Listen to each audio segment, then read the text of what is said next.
Dans certains sanctuaires, on peut voir des vierges bénéficiant d'une vénération particulière, vêtues d'une sorte de manteau.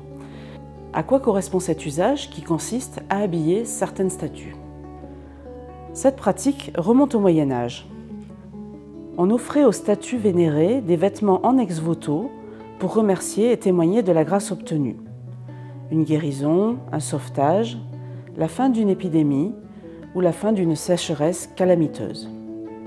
On sait ainsi que le roi Charles V a offert en 1370 un manteau et un chapeau pour la statue de Saint Julien de Brioude en remerciement de la guérison du dauphin.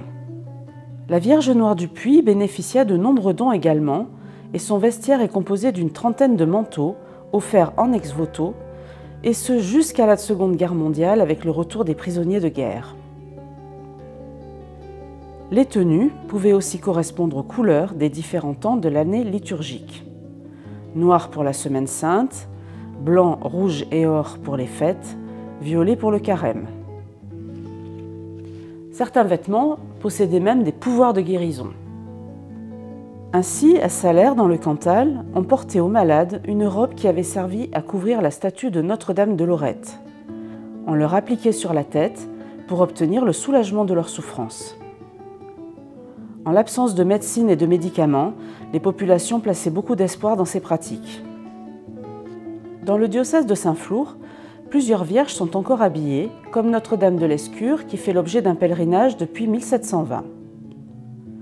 De nombreux ex-voto témoignent des guérisons obtenues. La statuette, dont la partie basse est rongée par les prélèvements de bois effectués par les pèlerins, possède une garde-robe d'une dizaine de robes. Ces robes ont été réalisées avec des étoffes richement brodées, ornées de galons ou de fleurs. Certaines portent le monogramme de la Vierge. La plus belle robe de Notre-Dame de l'Escure, où était finement brodée l'église de l'Escure, a malheureusement disparu. On ne la connaît que par des photos anciennes. Les garde-robes des vierges de pèlerinage sont un patrimoine fragile qui mérite d'être conservé et entretenu soigneusement. Dans les paroisses, ce travail d'entretien est bien souvent pris en charge par des bénévoles qui s'en chargent avec beaucoup de dévouement.